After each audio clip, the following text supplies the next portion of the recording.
Hello 10 minute daily polity PYQ series में कल हमने सीरीज 2 2024 के पॉलिटी के पीवाईक्यू सॉल्व कर लिए थे। आज हम सीरीज 1 2024 के पीवाईक्यूज पॉलिटी के सॉल्व करेंगे। And fundamental rights, human rights, fundamental and human rights से रिलेटेड जो भी इंडिया में इंस्टीट्यूशंस है, फॉरेन में यूएन से रिलेटेड जो इंस्टीट्यूशंस है, और कुछ इंपॉर्टेंट अमेंडमेंट जैसे कि 42nd अमेंडमेंट से रिलेटेड क्वेश्चंस इस पेपर में काफी ज्यादा प्रीवियस ईयर में मतलब हमें मिले हैं इस पेपर में। So let's solve it one by one. पहले हम लक्ष्मीकांत से रिलेटेड जो भी लक्ष्मीकांत की बुक से जो भी क्वेश्चंस आए थे वो सॉल्व करेंगे, देन जो बुक के बाहर के क्वेश्चंस है वो सॉल्व करेंगे। सो ये क्वेश्चन तो बुक के बाहर का है, पहले ये सॉल्व करते हैं। थ्रू द 42nd अमेंडमेंट, आप वीडियो पॉज करके क्वेश्चन को एक बार पढ़ लो, सॉल्व करने की कोशिश करो। Through the 42nd Amendment to the Constitution of India, which of the following were inserted into the preamble? Liberty of thought, expression, nahi. The expression unity of the nation was substituted by unity and integrity of the nation.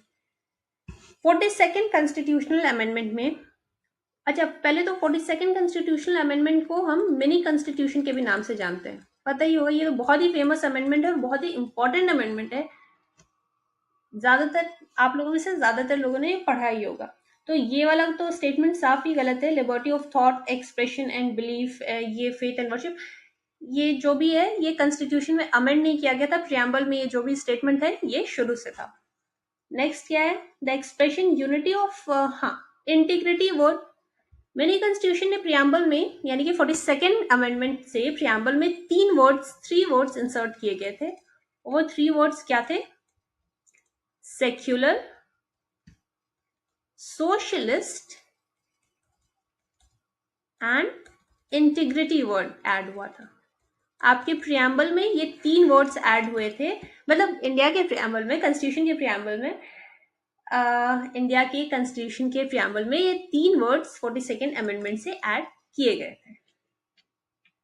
उसके अलावा 42nd amendment को mini constitution इसलिए कहा जाता है क्योंकि बहुत सारे और भी कॉन्स्टिट्यूशन के एस्पेक्ट्स चेंज किए गए थे 42nd अमेंडमेंट से। और आप प्लीज इसको जरूर पढ़ के जाना। 42nd अमेंडमेंट से रिलेटेड जितने भी उसमें चेंजेस हुए थे, 42nd amendment, then 42nd amendment में कुछ ऐसे चेंजेस हुए थे जो 44th अमेंडमेंट में रिवर्स किए गए थे या उसको चेंज किया गया था। तो 42nd अमेंडमेंट भी इंपॉर्टेंट है, 44th भी इंपॉर्टेंट है, 81st अमेंडमेंट भी आप पढ़ लेना।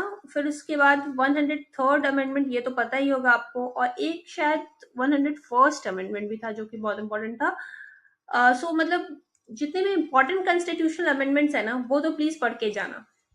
एंड 42nd तो सबसे ज्यादा इंपॉर्टेंट है। Next question, which one among the following is not under the jurisdiction of the Protection of Human Rights Act 1993? हमारी कंट्री में ह्यूमन राइट्स को प्रोटेक्ट करने के लिए ये एक्ट बनाया गया। National human rights commission, states human rights commission and human rights courts, ये तीनों protection of human rights act के अंतर्गत आते हैं। लेकिन ये जो ह्यूमन राइट्स काउंसिल है ना, ये यूएनजीए ने बनाया था, मतलब यूनाइटेड नेशन से रिलेटेड बॉडी है और ये इंटर गवर्नमेंटल बॉडी है, अपनी कंट्री की सिर्फ नहीं है, इंटर गवर्नमेंटल बॉडी है। तो ये इसका आंसर हो जाएगा। ये जो नेशनल ह्यूमन राइट कमीशन और स्टेट ह्यूमन राइट कमीशन है ये आपके लक्ष्मीकांत में है, और प्लीज इसको पढ़ लेना। ज्यादा बड़े चैप्टर्स नहीं है, कुछ ही पेजेस के होंगे। अगर आप एक भी पढ़ लेते हो, जैसे नेशनल ह्यूमन राइट कमीशन आप पढ़ लेते हो, तो स्टेट ह्यूमन राइट कमीशन का भी सेम ही फंक्शन एंड इसके भी सेम ही फंक्शन है, बट ये आप स्टेट में रहेगा और ये नेशनल लेवल पे ऑपरेट करता है।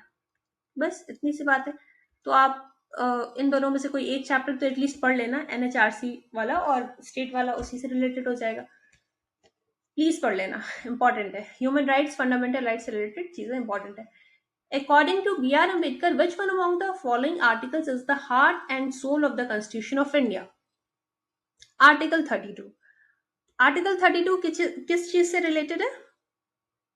आई होप आपको पता हो क्योंकि बहुत इंपॉर्टेंट है। आर्टिकल 32 मैंने आपको प्रीवियस लेक्चर में भी बताया था। आर्टिकल 32 सुप्रीम कोर्ट में आपका अगर फंडामेंटल राइट वॉयलेट होता है तो आप सुप्रीम कोर्ट जा सकते हो डायरेक्टली। तो सुप्रीम कोर्ट का ओरिजिनल जुरिस्डिक्शन आर्टिकल 32 से आता है और हाई कोर्ट का किससे आता था? आर्टिकल 226 से आता था, ये आपको पता है।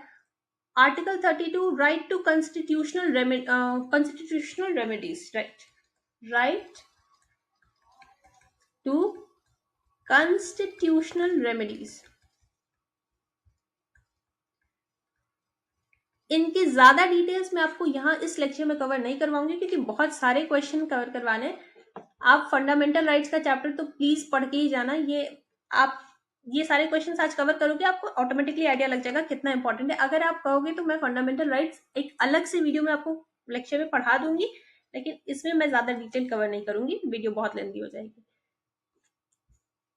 आर्टिकल 32 इसका आंसर है, कॉन्स्टिट्यूशनल रेमेडीज। जो हमारे अगर फंडामेंटल राइट्स वायलेट होती हैं तो उसको प्रोटेक्ट करने के लिए जो भी प्रोविजंस है कॉन्स्टिट्यूशन में वो यहाँ पे आ जाते हैं, तो इसलिए ये बहुत इंपॉर्टेंट है। बी आर अम्बेडकर ने यहाँ तक कहा था कि अगर कॉन्स्टिट्यूशन से ये वाला आर्टिकल हटा दिया जाए तो कॉन्स्टिट्यूशनल ऑलमोस्ट नल ही समझो, ऐसा मैंने कहीं पढ़ा था एक बार, उन्होंने कहा था। मतलब बहुत ज्यादा इंपॉर्टेंट ये आर्टिकल है, उन्होंने कहा था, वही एग्जाम में पूछा गया आपसे।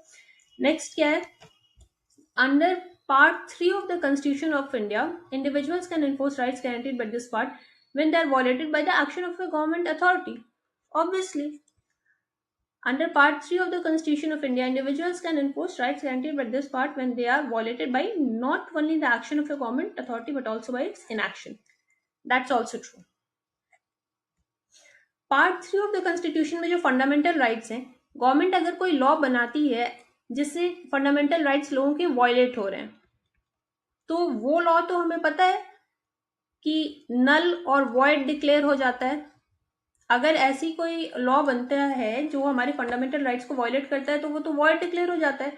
लेकिन अगर गवर्नमेंट कभी अपनी ड्यूटीज को फुलफिल नहीं कर पा रही है, आपके फंडामेंटल राइट्स को प्रोटेक्ट नहीं कर पा रही है, तो भी गवर्नमेंट, ये जो इनएक्शन है गवर्नमेंट का, वो भी पार्ट 3 ऑफ द कॉन्स्टिट्यूशन कहता है कि वहां पर भी आप उस इनएक्शन की वजह से भी आप कोर्ट जा सकते हैं, and individuals can enforce rights guaranteed by the part 3 of the constitution. तो गवर्नमेंट चाहे गवर्नमेंट की एक्शन से आपके फंडामेंटल राइट वायलेट हो या गवर्नमेंट की इनएक्शन से वायलेट हो, आप दोनों ही केसेस में सुप्रीम कोर्ट और हाई कोर्ट का दरवाजा खटखटा सकते हैं और आप अपने राइट्स को इन्फोर्स करने के लिए सुप्रीम कोर्ट जा सकते हैं या हाई कोर्ट जा सकते हैं। Next question, which of the following statements with respect to the right to have a legal aid are correct? Which of the following statements with respect to the right to, अच्छा ये आपके लक्ष्मीकांत में नहीं है, लेकिन अब लक्ष्मीकांत के सारे क्वेश्चंस जितने भी बुक से आए थे आई होप हमने कवर कर लिए। ये भी बुक से रिलेटेड सारे क्वेश्चंस हो गए। तो अब बाकी के जो क्वेश्चंस हैं वो बुक से नहीं है। हाँ ठीक है, अब next question, which of the following statements with respect to the right to have a legal aid are correct? Under the Constitution of India, it is given under the DPSP. DPSP को amend किया गया था, और कौन सी amendment था?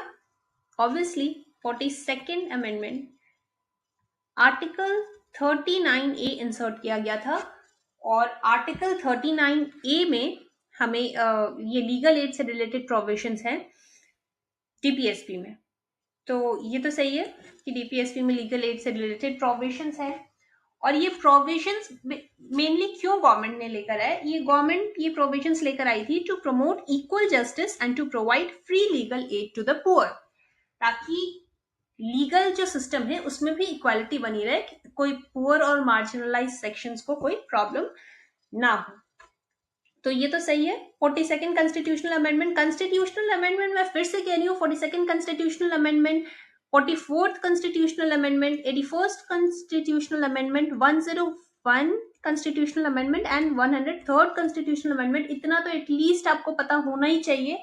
और इसके अलावा भी जो अगर कोई इंपॉर्टेंट कॉन्स्टिट्यूशनल अमेंडमेंट है वो प्लीज कंप्लीट कर लेना। और 42nd कॉन्स्टिट्यूशनल अमेंडमेंट को तो डिटेल में क्या क्या, मतलब जो भी अमेंडमेंट्स हुए हैं आपके लक्ष्मीकांत की बुक में जितने भी टॉपिक्स हैं, या फिर आप इंटरनेट पे भी गूगल करके 42nd कॉन्स्टिट्यूशनल अमेंडमेंट को अच्छे से पढ़ लेना। ठीक है, तो ये फर्स्ट तो करेक्ट है। It is the duty of the police to inform the nearest legal aid committee immediately after the arrest of a person. नहीं, पुलिस लीगल एड कमिटी को इन्फॉर्म करना पुलिस के लिए कंपल्सरी नहीं है। पुलिस अगर किसी को अरेस्ट करती है तो जिस इंसान को अरेस्ट किया गया है उसका राइट है कि पुलिस उस इंसान को ये बताए कि अरेस्ट करने का रीजन क्या था, पुलिस ने अरेस्ट किस ग्राउंड पर किया है, वो ग्राउंड्स ऑफ अरेस्ट ये पुलिस बताए उस इंसान को, और लॉयर को अप्रोच करने दे, मतलब लॉयर से बात करने देने का राइट। अगर किसी को पुलिस अरेस्ट करती है तो दो बातें, एक तो पुलिस को ये बताना कंपल्सरी है उस इंसान को कि क्यों अरेस्ट किया गया है, किस जुर्म में उसे अरेस्ट किया गया है, और दूसरा उसे उसके लॉयर से बात करने दे। ये दो राइट हैं उस इंसान के। लेकिन उस राइट में ये लीगल एड कमिटी वाला जो यहाँ पर स्टेटमेंट है वो नहीं है। ऐसा नहीं है कि जाके किसी लीगल एड कमिटी को बताना जरूरी है, नहीं, उस इंसान को बताना जरूरी है। तो ये वाला तो बिल्कुल ही गलत है, यानी कि correct answer 1 will be. As per the state list under the 7th schedule of the Constitution of India, the states have jurisdiction over agricultural land in connection with which of the following subjects? अच्छा, ये वाले में जो मैंने आपको बताया कि दो राइट्स हैं उस इंसान के, हाँ 2 राइट्स हैं, उसके अलावा और भी राइट्स होंगे तो मुझे नहीं पता, वो आपके एग्जाम के लिए इंपॉर्टेंट नहीं है, लॉयर एलएलबी का एग्जाम नहीं है ये, यूपीएससी के एग्जाम के हिसाब से ये 2 राइट्स आपको जानना इंपॉर्टेंट थे, तो वो मैंने बता दिए। अब नेक्स्ट क्वेश्चन, ये वाला, इस क्वेश्चन को थोड़ा सा बड़ा क्वेश्चन है, इसको बाद में सॉल्व करने, पहले ये देख लेते हैं। टोटलिटेरियन रिजाइम ये रिजीम ये एनसीईआरटी से है। अगर आपने एनसीईआरटी पढ़ी होगी पॉलिटी की तो आपको ये टर्म जरूर वहां पे मिला होगा। Which one among the following can not be A feature of totalitarian regime? ये अगर हम सिंपल टर्म में समझने, अच्छा नहीं रहने दो, डिक्टेटरशिप से आप कंफ्यूज हो सकते हैं, यहीं पे ऑप्शन से आपको बताते हैं। State control of the political and often personal realms of individual life, correct.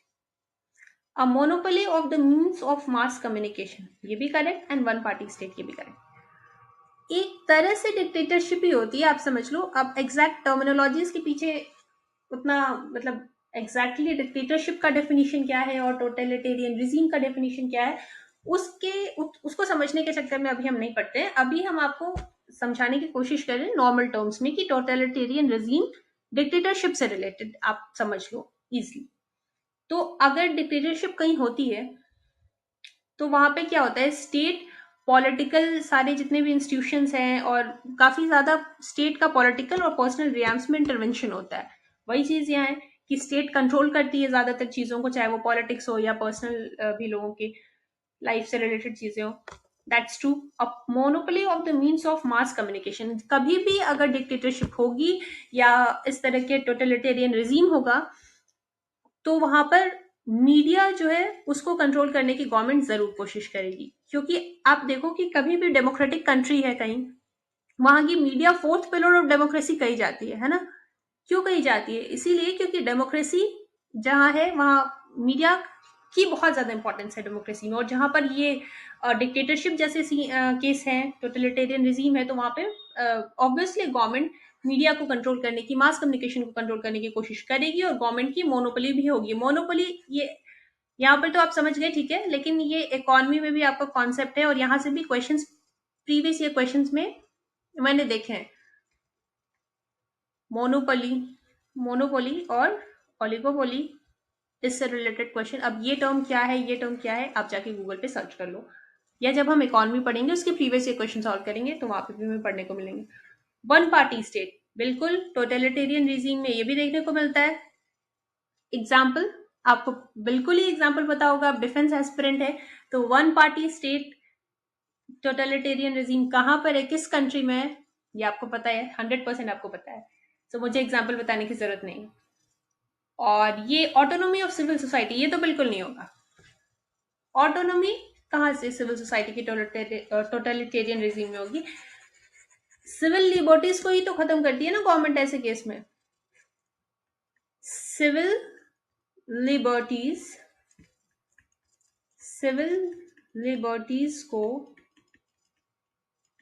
Government खत्म करती है जब टोटलिटेरियन रिजीम का केस होता है, यानी कि आजादी जो है लोगों की वो गवर्नमेंट रिड्यूस करती है, तो ऑटोनॉमी तो रिड्यूस करेगी, ऑटोनॉमी ऑफ सिविल सोसाइटी थोड़ी होगा, यानी कि ये आंसर है आपका।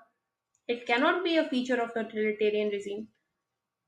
स्पीड को अच्छा ये क्वेश्चन हो गया। अब थोड़ा सा लेक्चर के स्पीड को हमें फास्ट करना होगा, नहीं तो लेक्चर का लेंथ काफी ज्यादा इंक्रीज हो जाएगा। As per the state list under the 7th schedule of the Constitution of India, the states have jurisdiction over agricultural land in connection with which of the following subjects?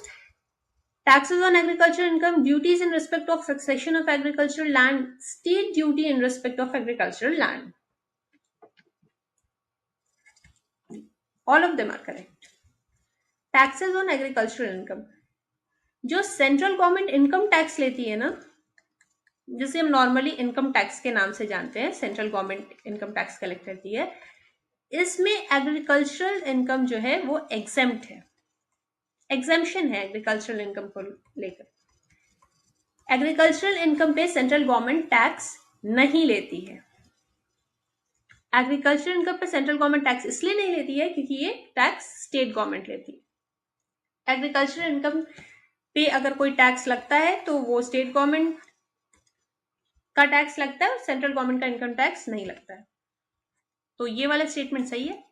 Duties in respect of succession of agricultural land, agricultural land से related, agriculture से related जो भी taxes है वो state government ही लेती है। आप in short ऐसे याद रख लो।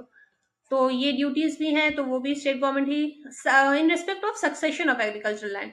और स्टेट ड्यूटी इसमें भी वही है कि अगर कोई इंसान मर जाता है तो उसके बाद उसके लीगल हायर्स जब वो एग्रीकल्चरल लैंड अपने नाम से रजिस्टर कराते हैं तो स्टेट ड्यूटी लगती है। Again state government agricultural land से रिलेटेड टैक्सेस स्टेट गवर्नमेंट लेगी। 1 2 3 तीनों ऑप्शंस करेक्ट हैं। Which of the following statements are not correct? In world politics, hard power can be exercised. अरे आप डिफेंस एस्पिरेंट हो, hard power का क्या मतलब होता है? सॉफ्ट पावर, हार्ड पावर, ये तो आपको 100% पता होना चाहिए। जियो पॉलिटिक्स की इतनी नॉलेज तो आपको होगी। नहीं पता है तो अभी पढ़ लीजिए हार्ड पावर क्या होता है। Military power plus economic power. Military power और इकोनॉमिक पावर को यूज करके जब एक पॉलिटिकल एंटिटी या फिर एक कंट्री आप कह लो किसी दूसरे पॉलिटिकल एंटिटी को इन्फ्लुएंस करने की कोशिश करती है या ग्लोबल पॉलिटिक्स को इन्फ्लुएंस करने की कोशिश करती है, उसे हम हार्ड पावर कहते हैं। और सॉफ्ट पावर क्या होता है? कल्चर से रिलेटेड, कल्चरल। इन शॉर्ट यही है, इतना सही कॉन्सेप्ट है। तो क्या इसमें लिखा है? In world politics hard power can be exercised by both states and other actors involving use of threat और coercion. That's true. Globalization is necessarily economic not cultural. अच्छा एक चीज इस क्वेश्चन में ध्यान देना, ये नॉट करेक्ट पूछा है, करेक्ट नहीं पूछा है, नॉट करेक्ट पूछा है। तो ये वाला तो करेक्ट है। Next, globalisation is necessarily economic not cultural. बिल्कुल नहीं, ग्लोबलाइजेशन इकोनॉमिक भी है और कल्चरल भी है। ग्लोबलाइजेशन कल्चरल कैसे है? आपका जो आइडियाज या फिर आप जो टीवी शोज देखते हैं, आइडियाज आप अलग अलग ऑथर्स को पढ़ते हैं, अलग अलग आप फिलोसफर्स को पढ़ते हैं, फिलोसफर्स को भी पढ़ते हैं, ऑथर्स को भी पढ़ते हैं, आइडियाज जो ट्रांसमिट होते हैं, आप मूवीज देखते हैं, और भी बहुत सारी कल्चर से रिलेटेड आप सॉन्ग्स सुनते हैं, हॉलीवुड के सॉन्ग्स आप सुनते हैं, तो वो भी कल्चर से रिलेटेड है। And food etcetera and etcetera, list बहुत लंबी है। बट ग्लोबलाइजेशन दुनिया में इकोनॉमिक फ्रंट पे भी देखा जाता है जो कि ट्रेड से रिलेटेड है, और कल्चरल फ्रंट पे भी देखा जाता है। और कल्चरल फ्रंट की लिस्ट तो बहुत ही लंबी है। कल्चर कितना चेंज हो चुका है हमारी कंट्री का भी ग्लोबलाइजेशन की वजह से, ये बताने की जरूरत है नहीं। इंडियन कल्चर जो ओरिजिनल था और अभी जो इंडियन कल्चर है कितना चेंज हो चुका है, तो दैट्स बिकॉज ऑफ ग्लोबलाइजेशन। अच्छा ग्लोबलाइजेशन तो आप जान गए, लेकिन एक ग्लोकलाइजेशन भी होता है। ग्लोकलाइजेशन क्या होता है? आपकी एग्जाम के लिए इतना इंपॉर्टेंट नहीं है, लेकिन दैट्स एन इंटरेस्टिंग टर्म। आप गूगल करके इसके बारे में पढ़ लेना अगर आपको टाइम मिले तो। एग्जाम में नहीं पूछेगा बट इंटरेस्टिंग टर्म है ग्लोकलाइजेशन। The term Washington's consensus refers to a policy that seeks intervention in the market. बिल्कुल गलत है ये स्टेटमेंट। और ये वाला भी गलत था स्टेटमेंट, ये भी गलत है। वॉशिंगटन कंसेंसस मार्केट इकोनॉमी को प्रमोट करता है। मार्केट इकोनॉमी क्या होती है? अब जब इकोनॉमिक्स आपको पढ़ाऊंगी या उसकी प्रीवियस ईयर सॉल्व कराऊंगी तो डिटेल में बता दूंगी। यहाँ पे आप इतना समझ लो, मार्केट इकोनॉमी का मतलब होता है गवर्नमेंट की इंटरवेंशन, लीस्ट गवर्नमेंट इंटरवेंशन होनी चाहिए, लीस्ट गवर्नमेंट इंटरवेंशन। गवर्नमेंट ज्यादा इंटरवीन नहीं करती है, इंटरवेंशन, गवर्नमेंट ज्यादा इंटरवीन नहीं करती है, और फ्री मार्केट सॉर्ट ऑफ चीज होती है कि जो डिमांड एंड सप्लाई के कॉन्सेप्ट में मार्केट चलता है, गवर्नमेंट उसको ज्यादा कंट्रोल करने की कोशिश नहीं करती है। तो Washington consensus means market economy से रिलेटेड है, और यहां पे बोला है कि गवर्नमेंट इंटरवीन करती है, तो ये बिल्कुल गलत है। नेक्स्ट क्या है? Autarky is generally understood as economic self sufficiency. बिल्कुल। इसका क्या कॉन्सेप्ट है? इसका ये कॉन्सेप्ट है कि कई बार कंट्रीज या कोई इकोनॉमिक एंटिटी इंटरनेशनल ट्रेड नहीं करती है, इंटरनेशनल ट्रेड नहीं करती है, और because they say that they are self sufficient. Autarky is generally understood as economic self sufficiency. Suppose कि अगर इंडिया बोले कि हमें इंटरनेशनल ट्रेड नहीं करना, हम इंडिया में बने हुए इंडिया में अगर कोई प्रोडक्ट मैन्युफैक्चर होता है हम इंडिया में ही बेचेंगे, और इंडिया में हम इंडियन चीजों को ही यूज करेंगे, ना हमें बाहर से कुछ खरीदना है और ना ही हमें इंडिया से कुछ एक्सपोर्ट करना है ना इंपोर्ट करना है। अगर इंडियन गवर्नमेंट ऐसा कह दे तो वो ऑटार्की का केस होता है कि हम इंटरनेशनल ट्रेड नहीं करेंगे, ना कुछ इंपोर्ट करेंगे ना ही एक्सपोर्ट करेंगे, सेल्फ सफिशिएंट है। और ऐसा कुछ कंट्रीज करती हैं, मतलब पहले किया है हिस्ट्री में, और जरूरत पड़ने पर कंट्रीज ऐसा करती हैं to protect themselves from external influence. जो एक्सटर्नल इन्फ्लुएंस, जो ग्लोबल जियो पॉलिटिक्स में जो भी चीजें चल रही होती है उससे अपनी कंट्री की इकोनॉमी को प्रोटेक्ट करने के लिए कंट्रीज ऐसा स्टेप लेती हैं। क्वेश्चन आपसे क्या पूछा था? Which of the following statements are not correct? तो ये वाला स्टेटमेंट गलत था, ये वाला स्टेटमेंट गलत था, और ये वाला तो करेक्ट था, और ये वाला भी करेक्ट था। तो इसका आंसर क्या होगा? 2 and 3 1। Next question, who among the following filed the writ petition that led to the famous verdict of the Supreme Court of India recognizing the right to privacy as a fundamental right? तो इसका answer है justice KS. Puttaswamy. और इस question को अगर आपको intelligent guess तो यहाँ बिल्कुल ही यूज नहीं कर सकते थे, फैक्ट अगर आपको पता है तो ये क्वेश्चन सॉल्व हो जाएगा। Writ petition supreme court right to privacy as the fundamental right. Right to privacy article 21 के अंतर्गत ये राइट टू प्राइवेसी, जब इन्होंने रिट पिटिशन लगाई थी ना जस्टिस के.एस. पुट्टास्वामी ने, तो सुप्रीम कोर्ट ने कहा था कि राइट टू प्राइवेसी एक फंडामेंटल राइट है आर्टिकल 21 के तहत। और आर्टिकल 21 क्या है? आर्टिकल 21 एग्जैक्टली है क्या? Right to life and personal liberty.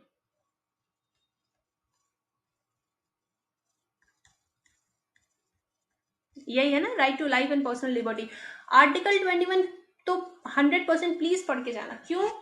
क्योंकि आर्टिकल 21 में बहुत सारे और भी राइट्स हैं। ये तो आपने राइट टू प्राइवेसी पढ़ा, पर इसके अलावा और भी बहुत सारे इंपॉर्टेंट राइट्स हैं जो आर्टिकल 21 से रिलेटेड है। और आर्टिकल 21 इसलिए भी इंपॉर्टेंट है क्योंकि देखो एग्जाम में कभी क्वेश्चन आ जाता है, अभी आजकल कुछ टाइम पहले करंट अफेयर में डिजिटल सर्वेलेंस से रिलेटेड बहुत सारी चीजें चल रही थी, तो डिजिटल सर्वेलेंस में भी राइट टू प्राइवेसी का केस आता है, तो वहां पे भी आर्टिकल 21 से रिलेटेड क्वेश्चन आते हैं। प्लस राइट टू लाइफ से रिलेटेड क्वेश्चन आ जाते हैं जब इन्वायरमेंटल पॉल्यूशन से भी रिलेटेड जो राइट्स की हम बात करते हैं कि right to live in clean environment etcetera, तो उससे उस वक्त भी ये सारे आर्टिकल्स इंपॉर्टेंट हो जाते हैं। तो ये सारी जब क्वेश्चंस आपके एग्जाम में आएंगे तो ये आपको आर्टिकल बहुत हेल्प करेगा। आर्टिकल 21 प्लीज अच्छे से पढ़ लेना, लक्ष्मीकांत से पढ़ लेना, इधर उधर से पढ़ने की जरूरत नहीं है, लक्ष्मीकांत से अच्छे से आर्टिकल 21 पढ़ लेना, ज्यादा टाइम नहीं लगेगा। ये question, political analysis involves both normative and empirical approaches. Which of the following statements are correct about the two approaches? Wait. Knowledge acquired through the empirical approach is value loaded. Knowledge acquired through the normative approach is objectively neutral. Okay तो पहले हम देखते हैं कि empirical approach क्या होता है. Empirical approach means based on observation. जो फैक्ट्स है उनको देखते हैं कि फैक्ट्स क्या है, उसको हम एम्पेरिकल अप्रोच कहते हैं. एम्पेरिकल अप्रोच वैल्यू न्यूट्रल होता है. ये इस बारे में बात नहीं करता कि चीजें कैसी होनी चाहिए. ऑट टू बी के बारे में ये बात नहीं करता. ये असल में क्या कुछ फैक्ट्स हैं ऑब्जेक्टिव व्यू लेता है. ये जो भी पॉलिटिकल सिचुएशन है या जो भी सिचुएशन है उसकी ये ऑब्जेक्टिव व्यू लेता है. और ये इस बारे में बात नहीं करता कि पॉलिटिकल सिचुएशन कैसी होनी चाहिए, नहीं क्या है, बस ये फैक्ट्स को कंसीडर करता है. तो ये वैल्यूज के मामले में ये वैल्यू न्यूट्रल है. ठीक है. ऑब्जर्वेशन बेस्ड होता है. इंपेरिकल वर्ड कहीं पर भी आ जाए, आपके इकोनॉमिक्स में भी आ जाए, यहाँ पे भी आ जाए, तो उसका मतलब ऑब्जर्वेशन से वो कनेक्टेड है. ये आप कीवर्ड प्लीज अच्छे से दिमाग में रख लो, क्योंकि कभी किसी भी सब्जेक्ट में किसी भी एग्जाम में आ जाता है एम्पेरिकल से रिलेटेड, तो ऑब्जर्वेशन होता है. इंग्लिश के पेपर में भी काम आ सकता है. नेक्स्ट क्या है, normative approach. Normative approach value laden होता है. नॉर्मेटिव अप्रोच जो होता है वो सब्जेक्टिव व्यू लेता है. नॉर्मेटिव अप्रोच हमें बताता है कि ऑट टू बी चीजों के बारे में बात करता है, सिचुएशन कैसी होनी चाहिए. ऑट टू बी अप्रोच के बारे में बात करता है हमारा नॉर्मेटिव अप्रोच. ये इथिक्स को वगैरह को कंसीडर करता है कि वैल्यू लैडन होता है, और ये इथिक्स को कंसीडर करता है कि सिचुएशन कैसी होनी चाहिए, ये उससे रिलेटेड बात करता है. ये सब्जेक्टिव व्यू लेता है, जबकि पिछला वाला ऑब्जेक्टिव व्यू था एम्पेरिकल अप्रोच में. आई होप आपको ये डिफरेंस समझ में आ गया हो कि एम्पेरिकल अप्रोच और नॉर्मेटिव अप्रोच के बीच में क्या डिफरेंस है. एम्पेरिकल अप्रोच रियल फैक्ट्स को कंसीडर करता है और ये इथिक्स के टर्म पे बात करता है कि चीजें कैसी होनी चाहिए. नॉर्मेटिव अप्रोच में इस बारे में बात करते हैं, और एम्पेरिकल में असल में क्या फैक्ट्स हैं वो उनको ऑब्जर्व करके बात करते हैं.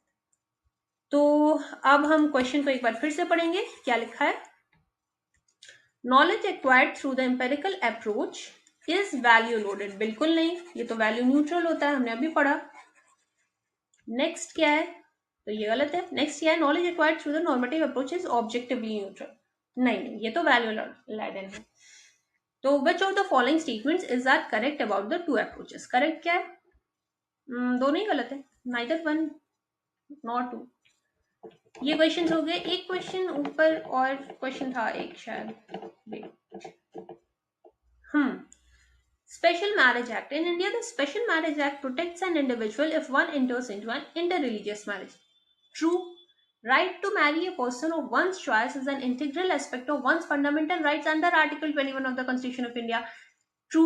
मैंने आर्टिकल 21 की इंपॉर्टेंस आपको अभी थोड़ी देर पहले बताई थी. देखो फिर से आर्टिकल 21 से क्वेश्चन आया, तो प्लीज आर्टिकल 21 पढ़ के जाना, डिटेल में पढ़ के जाना article 21. The Universal Declaration of Human Rights also resonates marital rights of every adult consenting individuals. That's also true. आप अगर करंट अफेयर ठीक से पढ़ते हो तो आपको अक्सर स्पेशल मैरिज एक्ट से रिलेटेड कोई आर्टिकल, कोई न्यूज आपको पेपर में या न्यूज चैनल्स में आपको मिल जाते हैं, न्यूज़पेपर में मोस्टली. स्पेशल मैरिज एक्ट, वैसे तो स्पेशल मैरिज एक्ट को मेनली हम न्यूज में क्यों पढ़ते हैं, यही इंटर रिलीजियस मैरिज से रिलेटेड. और इसमें आपको डिटेल में एक्सप्लेन करने जैसा कुछ है नहीं. बेसिकली स्पेशल मैरिज एक्ट भी इक्वालिटी को स्टैब्लिश करने की कोशिश करता है कि इंटर कास्ट, इंटर रिलीजियस किसी भी तरह की मैरिज, दो लोग पीपल अगर दोनों लोग एडल्ट हैं तो they have the right to choose their partner. और यही बात universal declaration of human rights ने भी यहाँ पर कही है. Adult marital rights of every adult consenting individual. तो इसमें कुछ ज्यादा एक्सप्लेन करना है नहीं. 1 2 3 तीनों ऑप्शन सही है. आर्टिकल 21 पढ़ लेना अच्छे से. सारे क्वेश्चन हमने कवर कर लिए यहाँ पे. सीरियस 2 2024 के पॉलिटी के, सीरियस 1 2024 के सॉरी. और लक्ष्मीकांत से कितने क्वेश्चंस थे वो आपने देखे. उसके बाद जो क्वेश्चंस बुक के बाहर के भी थे वहां पर भी कितने इंपॉर्टेंट थे. फंडामेंटल राइट्स कौन से क्वेश्चंस कहाँ से ज्यादा आए हैं वो हमने देख लिया. आर्टिकल 21 इज वेरी इंपॉर्टेंट, और फंडामेंटल राइट्स का चैप्टर अपने आप में बहुत इंपॉर्टेंट है. उसके अलावा 42nd कॉन्स्टिट्यूशनल अमेंडमेंट से भी हमें काफी क्वेश्चन मिले. और कुछ यहाँ पे बुक से पढ़ने लायक इकोनॉमी के भी कॉन्सेप्ट यहाँ पे यूज कर लिए थे। देखो वॉशिंगटन कंसेंसस और ऑटार्की इकोनॉमी से रिलेटेड है, और ये टैक्स से रिलेटेड, ये भी थोड़ा सा इकोनॉमी से रिलेटेड है, आप कह सकते हैं। कल के लेक्चर में हम सीडीएस 2023, हाँ सीडीएस 2 2023 के क्वेश्चंस कवर करेंगे।